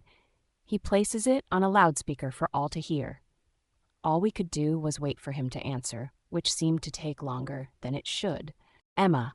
The phone seemed to keep ringing until it was picked up and the person on the other end grunted. "Hello, Alpha Sam. Why would you be calling me for now?" Alpha Robert gritted out. "Did your representative not make it?" A low growl erupted from my brother at his tone. "Alpha Robert, my friend, Gwen arrived about 2 hours ago," Sam said through gritted teeth. "You don't have to be so hostile toward me." Alpha Robert let out a sigh down the phone, but my brother continued. "And I'm not calling about her," he said. "We believe we have some information that will be beneficial to you. I have someone here who wants to talk to you, but I need to know that the line we are on is safe for this person to talk to you." My brother looked at me after the last sentence left his lips. I knew he would want confirmation that it was safe for me to talk. He knew the way my mind worked when it came to what happened to me. That's what older brothers do, protect the people they love. "Yes, this a private line to my office," Alpha Robert murmured. "I placed it in a few months ago when I needed to discuss private matters. And yes, I will talk to whoever you want me to. I need all the help I can get." Staring at my brother, who gave me a nod, I moved from where I was and moved toward the phone. My stomach was in knots as I spoke. "Alpha Robert," I say, sounding calm, but the shakiness gets the best of me. His breath hit his throat. "Emma," he whispered. "David told me you... Why are you talking to me?" There was a slight hint of anger in there in his voice, which made me wonder what my mate had said to him. The way he sounds only increases my anger more that he would even mention that bastard's name. He made my life hell, but he will never do it again. "Actually, David lied to you. Everything you have been told by him is a lie," I said with a snarl. "Did he tell you he caused me to leave that night? Did he tell you what he did to me?" Anger swirled every part of my being. This was all new to me, and possibly the first time I have spoken about it to anyone else who was not my family or close friend. I took a deep breath and let go and continued. "Gwen showed you photos of Mia's body of what that man did to her," I grit out. "Guess what? He was like that to me too. He was a brutal monster." "Why didn't you?" he whispered, but I snarled loudly, letting my wolf let her anger slip through to know we were not done. I was too afraid and thought no one would believe me. I never went to anyone. He hurt me over and over, still does to this day. There was no point in explaining that part to him, but I knew the people in the room tensed. "He hurt my baby girl," I spat. "I would have taken her with me, but he made it impossible for me to do so. He tortured her just like me. The scars you have seen on her, you haven't seen mine yet."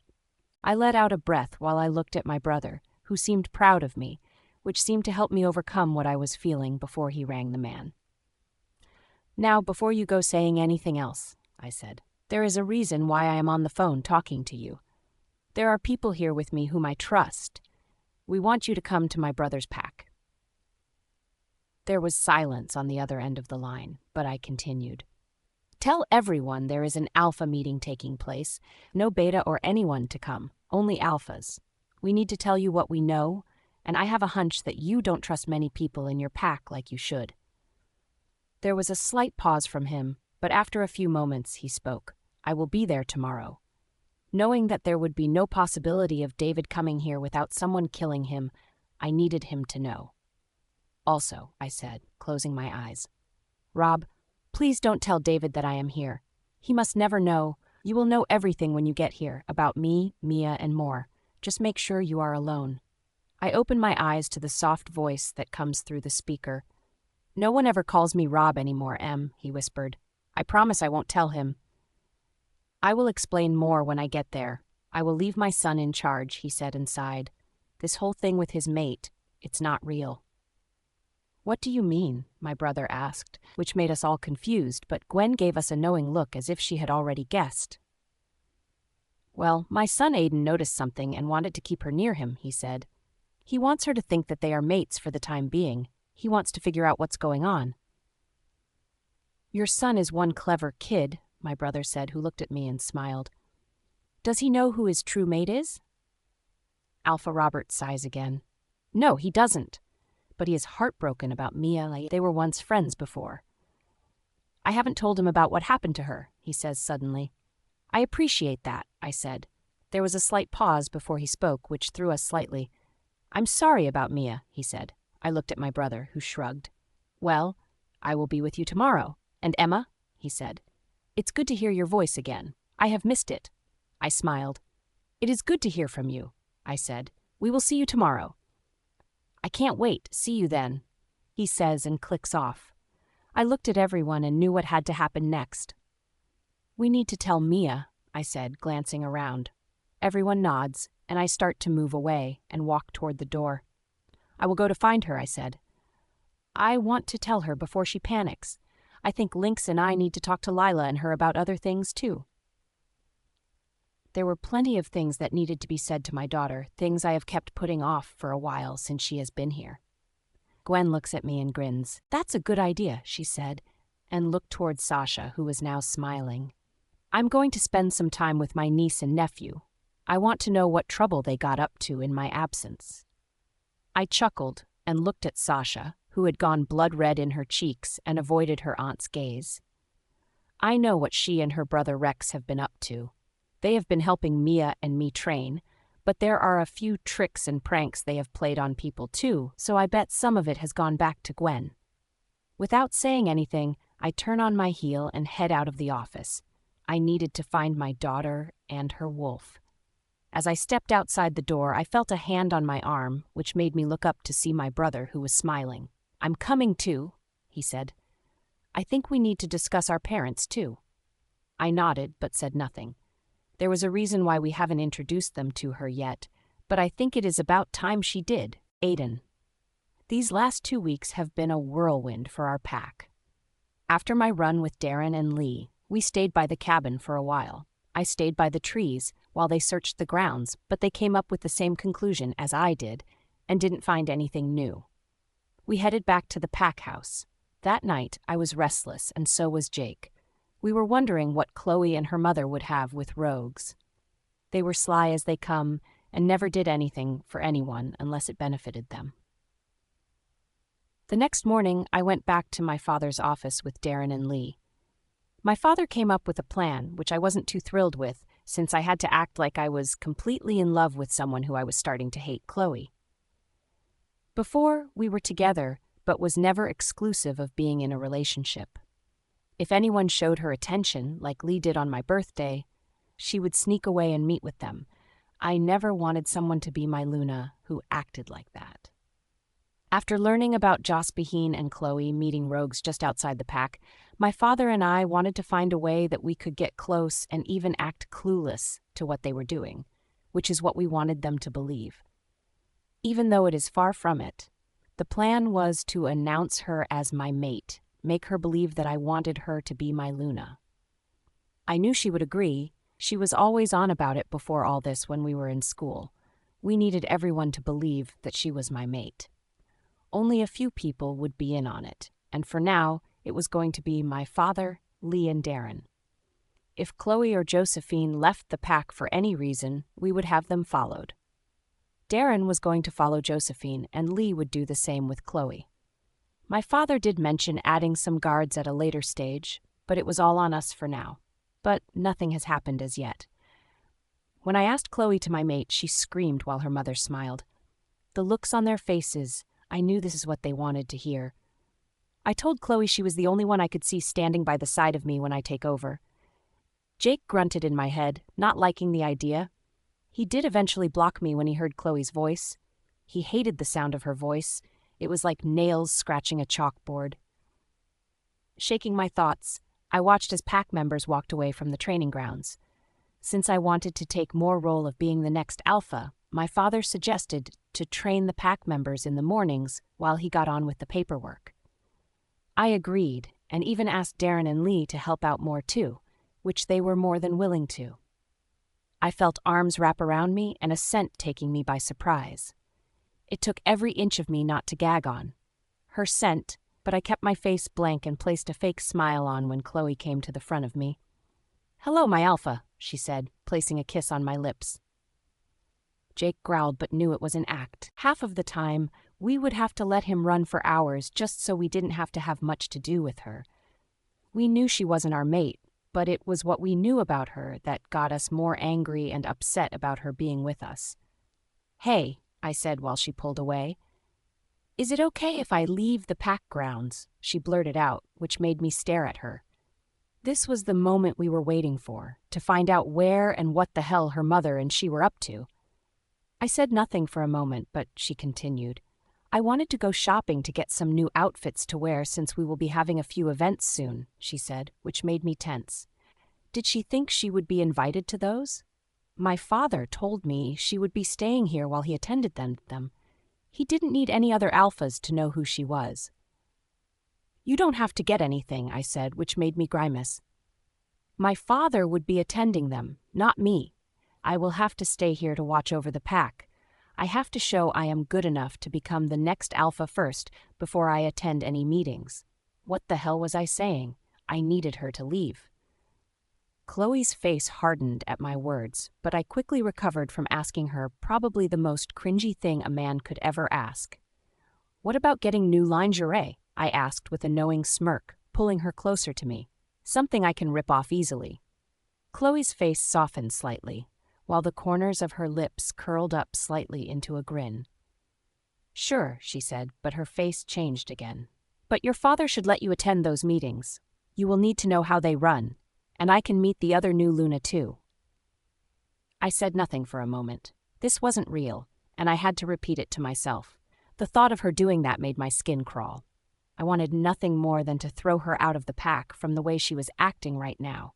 Ever since she agreed to my mate, she has been more of a to other women here, including Sarah. She has even become a new victim of bullying. My heart sank when I heard her. It made me think about the way she was towards Mia. She would never be a good Luna or Omega either. Rogue was looking more forthcoming for her. "Anyway," Chloe blurted out, pulling me from my thoughts and making me look at her. "I will be going. Mum even offered to take me to the mall, so we will see you later." I nodded while she came closer and placed a kiss on my cheek. Chloe walked off and headed away. My eyes stayed on her as I opened a mind link to Lee and my father. "Chloe and Josephine are going to the mall," I blurted out. "Lee follows them. I would ask Darren, but he is spending time with Ellie." "Sure," he said and closed his half of the link, leaving my father and me. "Hopefully, we will learn more about what they are doing," my father said. He seemed off. I could feel it through the link. "The representative is leaving today. I haven't mentioned anything about what we have planned, but she was stunned to learn about you and Chloe being mates. I could see this being an issue, but we have to see how long this plays out. Hopefully, it won't be too long and we can move on." "Once we know what they are doing with rogues," I said, "we can banish them from the pack and move forward. We can make an example of them, show the others they are not to go against us." "Yeah," my father said, liking the idea. He let out a sigh before he let out a sigh. "I'm going to show the representative to her car, and then I have to be out of the pack for a few hours." "What? Why?" But my father didn't say anything after that. Something was up with him. After a few moments of silence, my father said, I will see you when I get back. Make sure Lee and you have a report on what they were doing." My father closed the link, leaving me pondering over what the hell was going on with him. The representative has been here for a while and seems to have gotten what she needed since she was leaving for her own pack. But even with her being here, there has been some tension, and the way she looked at me since she met me, the looks she has given me, they could make me drop dead. Shaking my head, I knew I had to shower and head to the office. I knew my father would need me to sort out other pack business. I needed to keep busy, and I started to like it this way. MIA. Lila ran for a long time. This pack has loads of land. I usually get lost as there are so many places to go, but at the moment I didn't care where we went. All I wanted to do was get away from my racing thoughts. Lila and I just needed to get out of the office. Lila blocked everyone from the office but kept the link to me open. It got too much, hearing everything that Gwen was saying about the pack. I shouldn't care too much about the goings-on, but hearing what she said about Aiden hurt me more for some strange reason. "I thought Aiden would have been our mate," Lila blurted out, which caught me off guard. I tried so hard not to think like that about him, especially when he dumped me for Chloe. It was heartbreaking to watch them, let alone have it rubbed in my face every day when they would kiss in the hallways of the school. Shaking my head, I looked at her while his eyes searched mine before she looked back to see where she was going. "What do you mean?" I asked, remembering everything that he put me through. Lila frowned and grunted. "Stop looking back at all those memories," she said, moving her head to the side. "He didn't know what Chloe was capable of, and not only that, he never hurt you. Not like the others. That has to count for something." Anger swirled inside me while I stared at her. Their being together was hurtful enough. She didn't have to bring my so-called friends into it and family. "He was the one who hurt me before I shifted," I gritted out. "He did hurt me. He never stopped it, but he made sure I hurt more by watching him with her." "I loved him back then, Lila," I said with a scream, which made her come to a complete stop while I continued. "If he could have stopped everything and helped me, maybe I could have told him what was going on, like about the abuse at home, if he had come to the cabin like he used to, but he never bothered." Anger swirled in every part of me while I let her know exactly what I felt. She may be able to feel it all, but she needed to know. There may be no going back to this. "He became a man-whore with a slut attached to him," I gritted out. "If he was our mate, he would never have changed, and if he did manage to change, I wouldn't be able to forgive him. He broke me, Lila. They all did. People who were my so-called friends. But the worst is Aiden broke me completely. Not just my self-esteem, but my heart. I stopped, trying to let her catch up with everything, and also for my heart to stop racing before I began again. "Don't you remember? I was with him before. We knew there was a connection between us, but we didn't act on it. We kissed, but nothing more. I wanted to keep my virginity for my mate." Making sure she knew exactly what I didn't want, I let her hear the last of my words. "Aiden isn't our mate, Lila. How can you forgive someone who never helped or worse believed you when you told them the person they were letting into the group was lying?" I said, pushing myself forward to shift back. Tears coated my cheeks, the tears that I knew needed to come. They were not for Aiden, they were for me. That was the first I had ever told Lila how I felt. "Aiden broke me into a million pieces when he took Chloe's side. He beat me up for what she did. The insane beat herself up and made me look like a bad guy. I walked into the room at the wrong time or something. Aiden knew me. Well, I thought he did. He knew I hated fighting. I was a lover, not a fighter. But after everything, I wasn't even a lover anymore. I was weak and scared." "I'm sorry, Mia," Lila said softly. I felt her love warm me through our bond as she came closer to the surface. I looked around, but still didn't more while she continued. "I didn't realize everything you've been through. That was the first time you ever opened up to me about the whole thing. I can see through all of your memories what they did." Lila stared out and let out a sigh before she spoke again. "If he is our mate, I won't let him come near you," she said. "I promise. I will let you decide on what we should do, even if it means rejecting him." There was a slight pain running through me, which meant that she wasn't too fond of the idea of rejecting her mate, but she was doing all this for me. I don't want you to be without a mate, Lila, I said, but she shook her head, which cut me off. I looked back and watched her lay down with her paws outstretched in front of her. Her blue eye is piecing me softly with light, warmth, and love. We will have a mate, Mia, she said, which confused me, but she continued. But I will choose you over one if it means you are safe, she said. We are one, remember. I looked away and looked around until I found a lake nearby. Moving toward it, I stopped at the water's edge and looked at my reflection. Lila came closer and came forward in my human form. One blue and one brown eye stared back at me. We can do anything, Mia, she said. We just have to keep training with our mum and uncle. We get better and more confident. I said nothing. Training was the one thing that may help me, but it wasn't often as I liked. I moved back slightly and sat down next to the log I found. I stared out over the lake. Closing my eyes, I let go of my racing thoughts and let the nature around me consume me. I could hear everything living creature in the forest. But no wolves. They must have left me alone to calm down.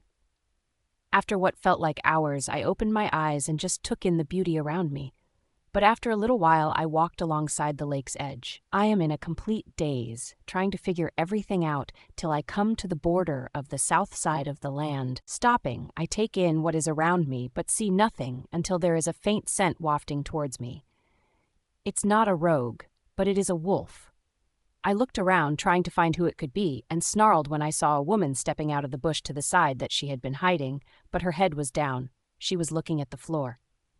Please, I need your help. They killed my mate, she whispered. Please, I need help. Her scent is familiar, but when she lifts her head and her face, I recognize it is Madeline, Chloe's sister. What the hell happened to her?